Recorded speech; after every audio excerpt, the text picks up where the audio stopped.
everybody. We're ready to continue on with Coach Smart. We'll ask for some opening comments, and then we'll go to your questions. Coach?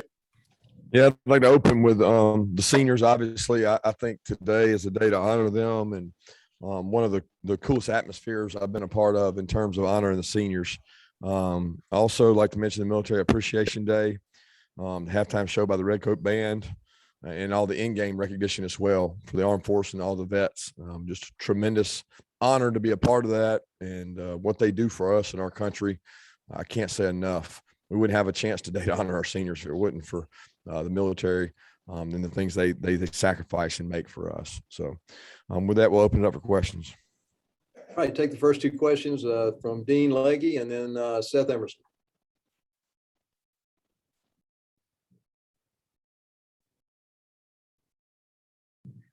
Sorry about that. Kirby, I don't know if you got a chance to see Jordan after the game with the band.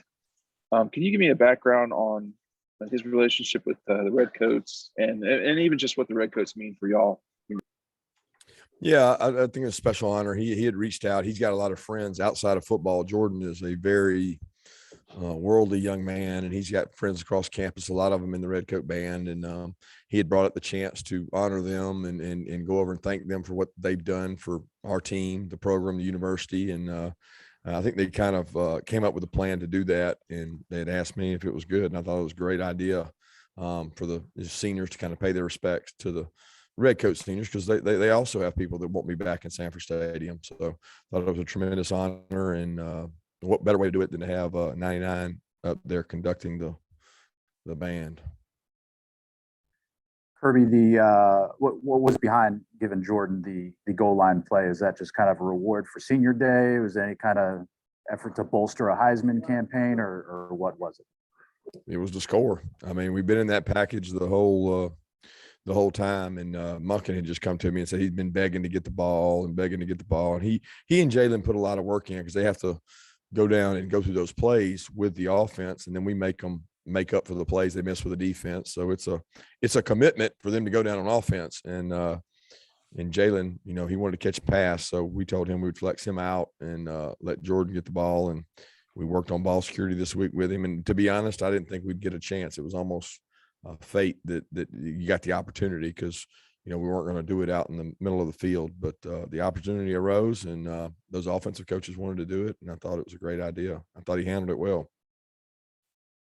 Let's go to Mike Griffith and then Anthony Dasher. Kirby, you've spoken about this season being a continuum and the desire to get better every single game. With all the other things going on, I don't know if distractions is the right word, but other circumstances, what were some of the things that you were focused on wanting to see out of today's football game? Just honor the seniors. We had a really short message, and talked about our book and talked about what we're writing and what the next chapter would hold. And I told them I wanted them to name the next chapter, because I didn't want it to be a boring or monotonous chapter. And they said send off. And that was the name of the chapter, to send these guys off right, at least in Sanford Stadium. And I thought they handled that well. They played to a standard, and they gave a lot of guys an opportunity to play. If we let the team hang around and play sloppy, and we don't get to play a lot of players that deserve the right to play. There were probably about 10 or 15 walk-ons that had never played a snap, and some of them have probably taken somewhere between 5,000 and 10,000 reps on our practice field, and they got to play a snap because of the effort of the guys that played to our standard. Hey, Coach, you started to kind of answer the question I had. You mentioned the walk-ons and some of the other, seldom used guys who got opportunity today. As far as some of those fellas go, the fact they get a chance in an actual game type situation, how can it help them moving forward through the rest of the year?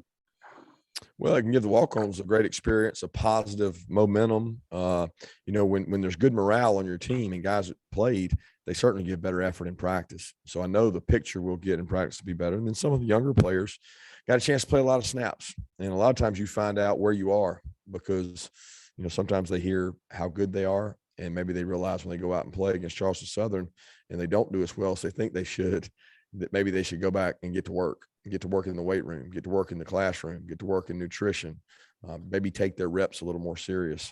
And I think we got some guys that maybe learned that today.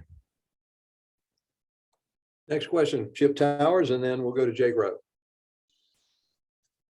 And not to belabor the JD touchdown, but obviously that was pretty cool. You kind of touched on this earlier, but I'm assuming there's no guarantee you'll get that situation in a game. And I think I can't remember if it was Kenny McIntosh or Zamir White that got run out right there at the 2. But was there ever any question that you were going to do it right then? And how did you believe it was executed, especially that first one coming up short?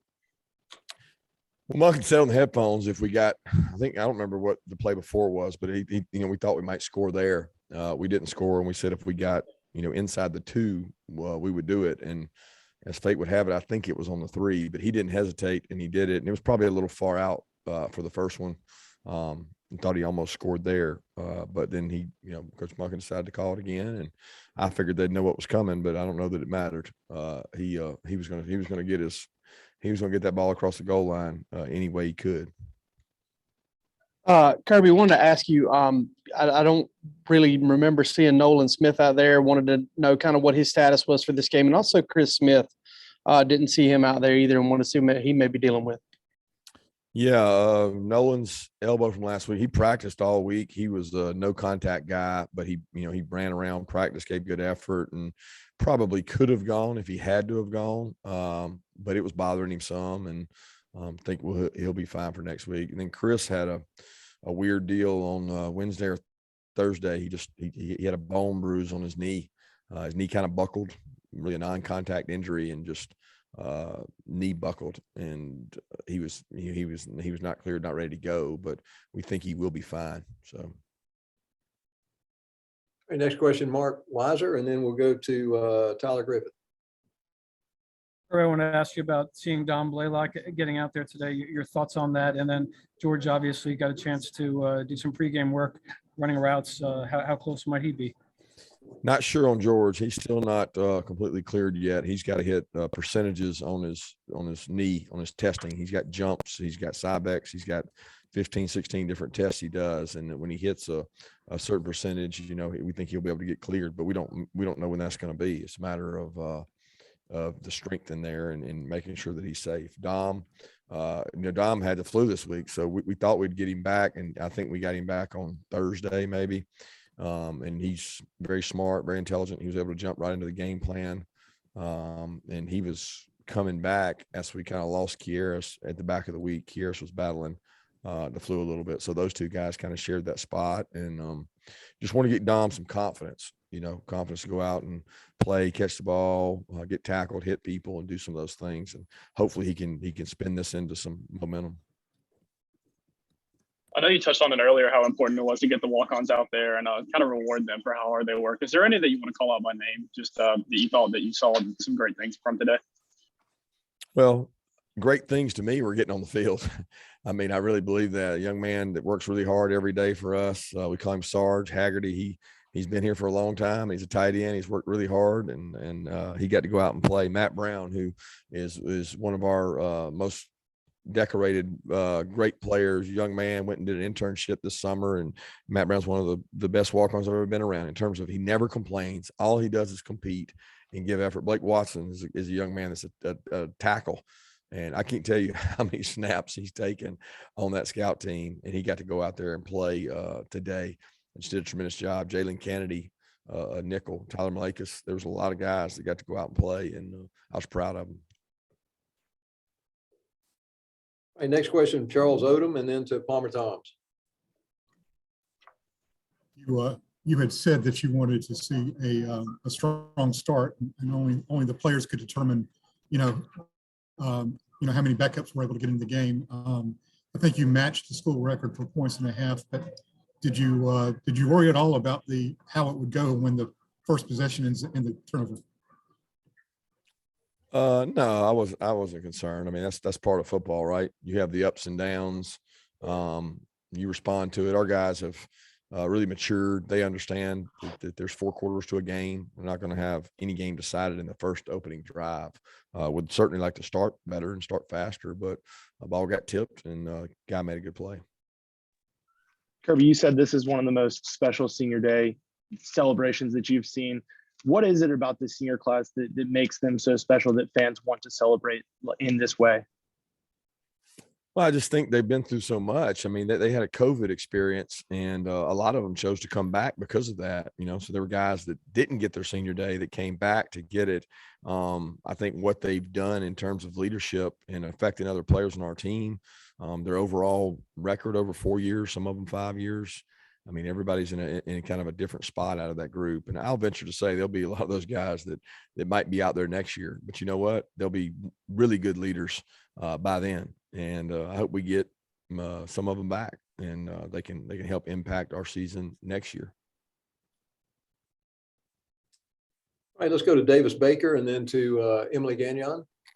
Coach, how valuable is it for you to get some rest for your starters this late in the season, even if it is just a quarter or two?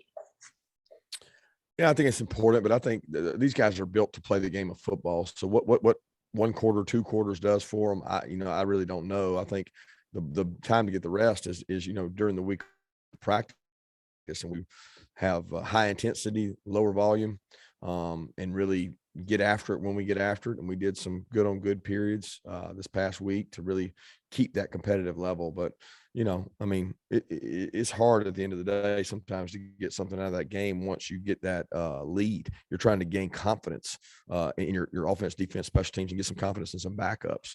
But the starters, there's not a lot they can do once we extend the lead.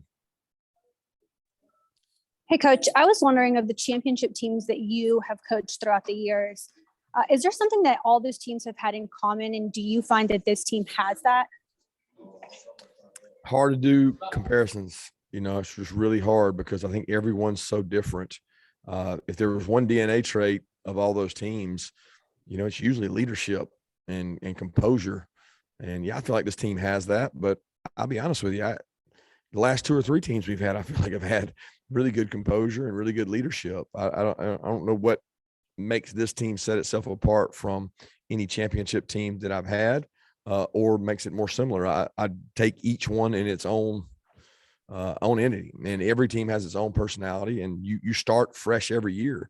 What I love about this team is that since the start, they have responded to every challenge. There's never been I don't know if we really want to practice today, Coach. They've demanded that players be where they're supposed to be, work out when they're supposed to work out, and practice the way they're supposed to practice.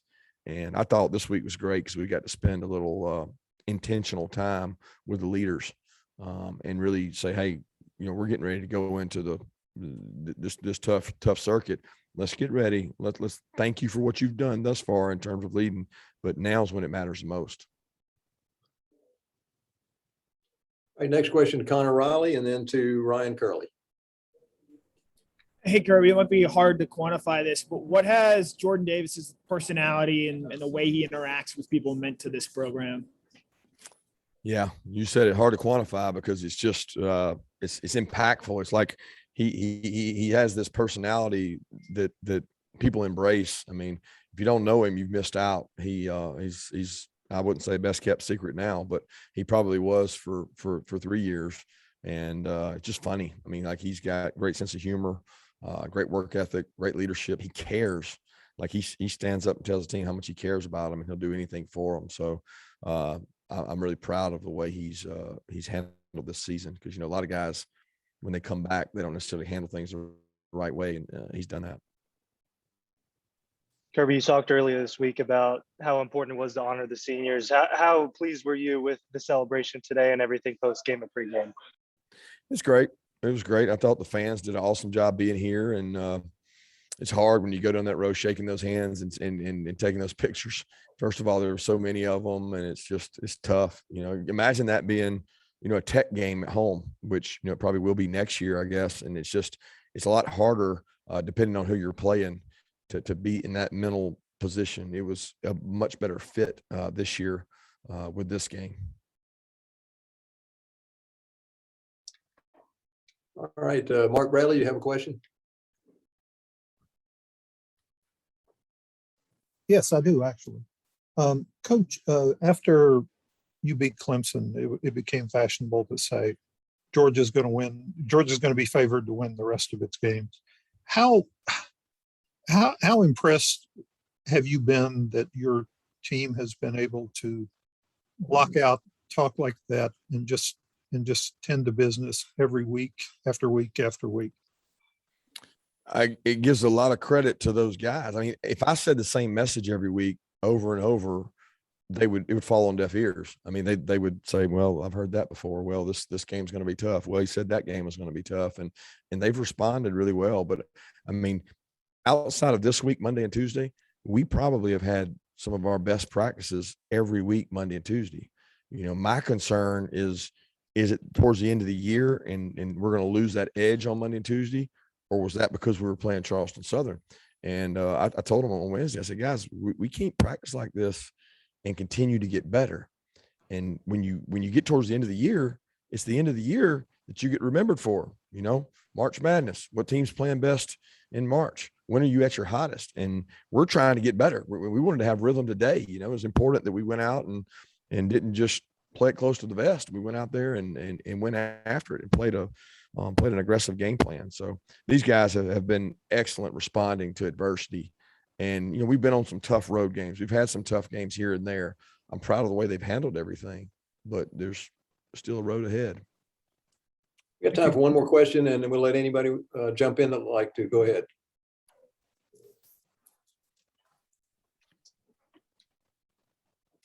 Anyone? That's a good lead in, Coach, to the Georgia Tech week. And if you had any concerns about Charleston Southern, just the first state rivalry game since 2019, do you think that's going to take care of any sluggish Monday or Tuesday practice? I think our leaders will do that. I mean, I really do. I think they'll respond. They talked after the game and you know, made mention that they wanted everybody locked in, and it takes a lot of pressure off me when they're saying it, you know, and when they speak, people listen and they mean it. And I think they'll handle that right. And, you know, we got a lot of our kids from the metro area, from Atlanta area, and they got an opportunity to go play in front of, you know, their home, their families, all those folks. I mean, it's one of the hotbeds for us recruiting. So I know they'll be fired up for that opportunity. Thanks, Coach Mark. Thank you. And please remain on this link for